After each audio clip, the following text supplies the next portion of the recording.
Hello दोस्तों, कैसे हो आप सब। मैं मिंदा इलेक्ट्रॉनिक यूट्यूब चैनल की ओर से। तो आज की जो वीडियो है वो एक लैपटॉप चार्जर की रिपेयरिंग के ऊपर है। तो उसी के टॉपिक के ऊपर है। तो ये हमारे पास जो एक लैपटॉप का चार्जर आया था रिपेयरिंग होने के लिए। तो ये आप देख सकते हैं, ये डेल्टा इलेक्ट्रॉनिक्स कंपनी का है। तो आप इसकी वोल्टेज रेटिंग भी आपको बता देता हूँ। तो ये इसकी जो इनपुट है वो 100 वोल्ट से लेकर 240 वोल्ट 1.5 एम्पेयर की इनपुट है, 50 से 60 हर्ट्ज में। मतलब ये इंडिया में भी यूज़ हो सकता है और यूएसए कनाडा में भी यूज़ हो सकता है। तो इसकी जो आउटपुट है वो 19 वोल्ट है और 3.42 एम्पेयर है। इसकी रेटिंग 19 वोल्ट का डीसी आउटपुट है। तो इसको पहले तो खोलना ही थोड़ा दिक्कत वाला काम होता है। तो हमने इसको, ये वाला ओपनर एक आता है, ओपनर किट आती है, इसमें 3-4 ओपनर होते हैं। तो इनकी मदद से हमने इसको ओपन कर लिया। तो अभी क्या करते हैं, अभी ये वाला हमने इसके अंदर से जो कैप था तो ये भी हमने निकाल लिया। डबल कैप था, एक ऊपर था एक नीचे था।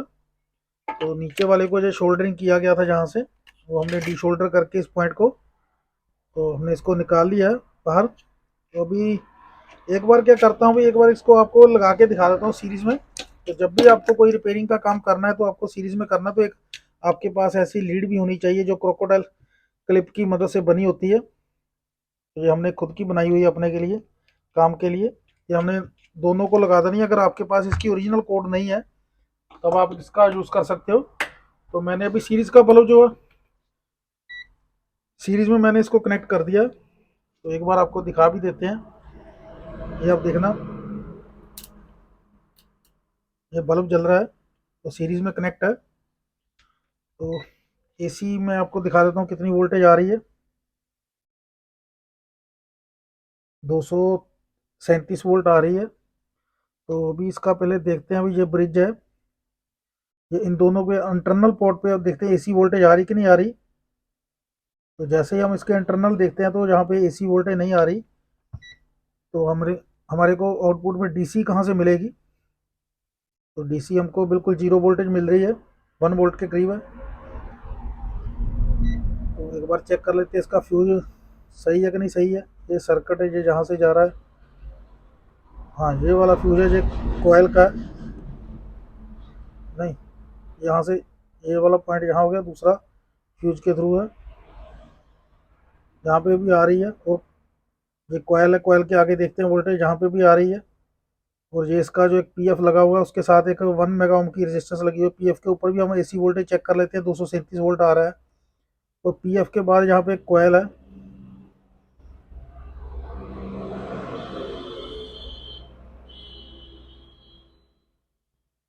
तो यहाँ पे तो 237 वोल्ट आ रहा है। तो जो ब्रिज के बाद में जहाँ पे वोल्टेज हमको मिलना चाहिए वहाँ पे वोल्टेज नहीं मिल रहा। ब्रिज के पहले हमको वोल्टेज नहीं मिल रहा। इसका मतलब भी कहीं ना कहीं दिक्कत है। तो एक बार क्या करता हूँ, इसको पहले बंद कर देता हूँ, तो फिर आपको दिखाता हूँ। भी ये जो क्या किया गया है, अभी जो एसी हमारी इनपुट आ रही है, ये आप देख सकते हैं यहाँ से एक फ्यूज लगाया गया है जहाँ पे, ये रेड कलर का। तो फ्यूज के आगे जहाँ पे जो एक कोयल लगी है फिल्ट्रेशन के लिए, इस कोयल से आगे वोल्टेज पास हो रही है। और यहाँ पे एक पीएफ कैपेसिटर लगाया गया है एसी सप्लाई के मेन लाइन में, ये वाला, उसको डिस्चार्ज करने के लिए ये दो रेजिस्टेंस लगी हुई हैं, सीरीज में लगाई गई हैं। इनका नंबर आप देख सकते हो, 155। तो ये बन रही है 155 नंबर की रेजिस्टेंस है, जो 1.5 मेगा ओम की बन रही है। तो सीरीज में कनेक्ट करने की वजह से ये 3 मेगा ओम की रेजिस्टेंस बन रही है, जो इसके लगाई गई है इसको सीरीज में कैपेसिटर के पैरेलल में। तो इसके बाद एक और कोयल लगी हुई है, ये वाली। तो ये वाली कोयल जो हिल भी रही है, तो इसके आगे जो वोल्टेज पास नहीं हो रही। तो एक बार मैं क्या करता हूँ, आपको एक बार सर्किट डायग्राम दिखा देता हूँ। तो आप सर्किट डायग्राम के जरिए इसको समझ सकते हो। तो ये आप देखना, भी हमारी जो एसी लाइन होती है वो एसी इनपुट यहाँ से होती है। तो ये फ्यूज लगा हुआ है साथ में, इसके ऊपर मैं लिख भी देता हूँ फ्यूज। तो ये फ्यूज लगा हुआ है। तो फ्यूज के आगे जो हमारी पहले वाली जो कॉयल लगी हुई है उसको बोलते हैं कॉमन मोड चौक। जो कॉमन मोड चौक होती है, ये वाली, ये आप देख सकते हैं, ये वाली। इसके आगे जो फ्यूज के आगे जो कॉमन मोड चौक लगी हुई है, इसके आगे तो हमारी वोल्टेज पास हो रही है। और उसके बाद एक हमारा लगा हुआ है कैपेसिटर, ये आप देख सकते हैं, पीएफ कैपेसिटर बोल सकते हो, या इसको आप नॉन पोलराइज्ड कैपेसिटर बोल सकते हो, ये वाला लगा हुआ है। तो कैपेसिटर के आगे पैरेलल में साथ में रेजिस्टेंस लगाई गई है 3 मेगा ओम की। तो 3 मेगा ओम की रेजिस्टेंस को इन्होंने क्या किया, 1.5 मेगा ओम की रेजिस्टेंस को दोनों सीरीज में कर दिया, एसएमडी पैकेज में है ये। तो सीरीज में करने के बाद इन्होंने क्या किया, अभी पैरेलल कैपेसिटर के पैरेलल में लगा दिया 3 मेगा ओम की रेजिस्टेंस, जो कैपेसिटर को डिस्चार्ज करने का काम करती है। कई बार क्या होता है, अभी जैसे ही हम प्लग निकाल लेते हैं, अगर ये कैपेसिटर चार्ज रह जाएगा तो इसके आगे की जो लीड है उसमें करंट आपको झटका लग सकता है। उसको बचाने के लिए ये 3 मेगा ओम की रेजिस्टेंस इस कैपेसिटर को डिस्चार्ज करने के लिए लगाई गई है। तो इस वाले जो ब्रिज रेक्टिफायर के जो पहले वाला सर्किट होता है, इसके आगे फिर इन्होंने लगाई हुई है डिफरेंटल मोड चौक, जिसको हम बोलते हैं, इसका जो सिंबल होता है ये वाला होता है, ये कॉमन मोड चौक है, ये डिफरेंटल मोड चौक है। तो जो ये वाली है, ये डिफरेंटल मोड चौक लगी हुई है, जो हिल भी रही है। तो ये वाली चौक है, इसके आगे जो सप्लाई हमारी पास नहीं हो रही, तो इसी का ही दिक्कत है, इसको ही निकाल के देखते हैं। तो जो इसके आगे जो हमारा ब्रिज रेक्टिफायर आ गया, जो इसके नीचे लगा हुआ है, आपको एक बार दिखा देते हैं कैमरे में, ये आप देख सकते हैं, ये जो ब्रिज रेक्टिफायर लगा हुआ है उसके आगे जो मेन कैपेसिटर लगा हुआ है, जिसकी वैल्यू हम आपको बता देते हैं, 100 माइक्रोफेरेड 450 वोल्ट का जो कैपेसिटर लगा हुआ है मेन। तो इसके ऊपर भी हमारी वोल्टेज नहीं बन रही। तो यहाँ से भी हम वोल्टेज चेक कर सकते हैं, जो ब्रिज के बाहर वाले साइड वाले, दोनों साइड वाले जो पॉइंट है वो डीसी के हैं, जो अंदर वाले दोनों वो एसी के हैं। तो जो जो हमारी डिफरेंटल मोड चौक लगी हुई है, इसके इनपुट पे तो वोल्टेज आ रही है, आउटपुट में वोल्टेज नहीं आ रही। तो ये जो चौक हिल भी रही है, इसको निकाल के इसको रिपेयरिंग करते हैं। तो अब जो सर्किट डायग्राम है, इस जो ब्रिज रेक्टिफायर के पहले जितना भी फिल्ट्रेशन होती है एसी की, एसी सप्लाई की, उसको बोला जाता है ईएमआई फिल्टर। तो ईएमआई फिल्टर का जो मीनिंग होता है, फुल फॉर्म होती है, वो इलेक्ट्रोमैग्नेटिक इंटरफेरेंस फिल्टर होता है। जो हमारी एसी की जो घर में सप्लाई आती है, उसमें जो फ्लक्चुएशन होती है, जहाँ कुछ कमियां होती हैं, अभी उसकी फ्रीक्वेंसी ऊपर नीचे है, उसको फिल्टर करने के लिए, ये एसी को फिल्टर करने के लिए ये वाला सर्किट यूज किया जाता है। जो बढ़िया क्वालिटी के हमारे अच्छे एसएमपीएस पावर सप्लाई आती हैं, उनमें ये सर्किट आपको हमेशा ही मिलेगा। तो आप इस सर्किट डायग्राम की आप फोटो भी ले सकते हो, स्क्रीनशॉट भी ले सकते हो वीडियो के जरिए।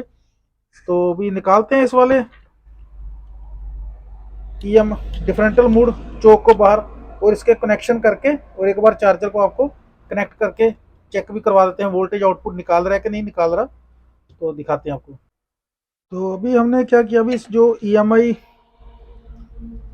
आई सर्किट में जो लगी हुई थी डिफरेंटल मूड चौक थी, तो इसके जो हमने चारों पॉइंट थे वो हमने शोल्डर कर लिए दोबारा, क्योंकि इनमें तो क्या हुआ था, अभी एक लेग इसकी टूटी हुई थी। तो एक लेग टूटी हुई होने की वजह से ही इसको जो आगे सप्लाई ब्रिज में नहीं मिल रही थी। तो ये वाली वायर जो एक बार इसको यहाँ पे शोल्डरिंग कर लेते हैं, कहीं दिक्कत ना करे हमारे को। ये ग्राउंड की वायर होती है, अर्थिंग की।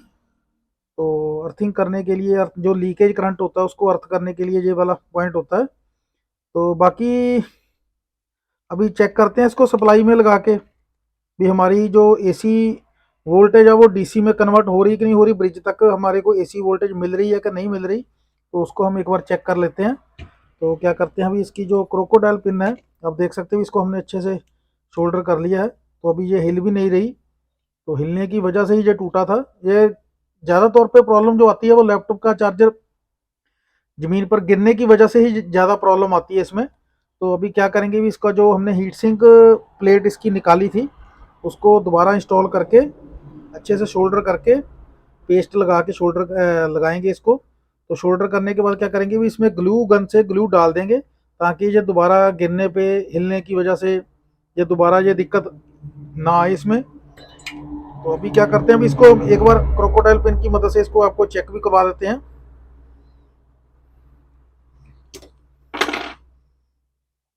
तो अभी मैंने इसको कनेक्ट कर लिया, मैं करता हूँ सीरीज का पहले वाला साइड ऑन। तो आप देख सकते हैं अभी इसमें यहाँ पे येलो लाइट भी आ चुकी है।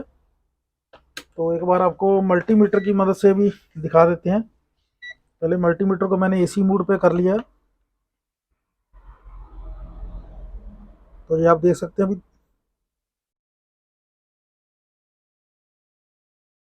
237-36 वोल्ट आ चुकी है एसी।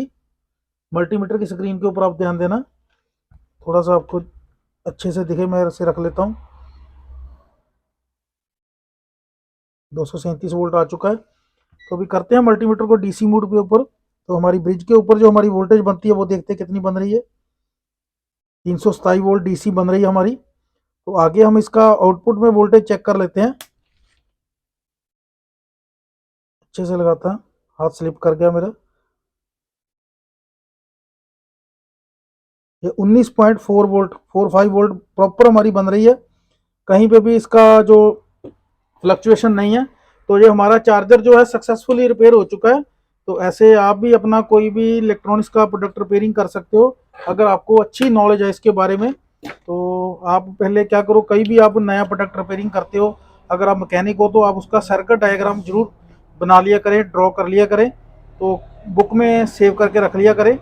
तो उससे क्या होता है, भी आगे से कभी भी कोई दोबारा कंप्लेंट कोई ऐसी आती है, कोई चीज़ रिपेयरिंग होने के लिए आती है, तो आपको उसका फॉल्ट ढूंढने में आसानी हो जाती है। तो ये वाला जो हमारा चार्जर है सक्सेसफुली रिपेयर हो चुका है। तो बाकी जो आपको हमारी जो समझाने की और सर्किट डायग्राम की जो टेक्निक है, हमने फॉल्ट को कैसे फाइंड किया, तो ये वाली टेक्निक आपको कैसी लगी, आप हमारी वीडियो के ऊपर लाइक ज़रूर करें और अपने सुझाव देने के लिए कमेंट जरूर कर सकते हैं। तो अगर आप हमारे चैनल के साथ नए जुड़े हैं तो आप हमारे चैनल को ज़्यादा से ज़्यादा सब्सक्राइब करें, और आप हमारी वीडियो को ऐसे ही लाइक करें, शेयर करें अपने दोस्तों के साथ, और हमारे चैनल को ज़्यादा से ज़्यादा सब्सक्राइब करें। Thank you.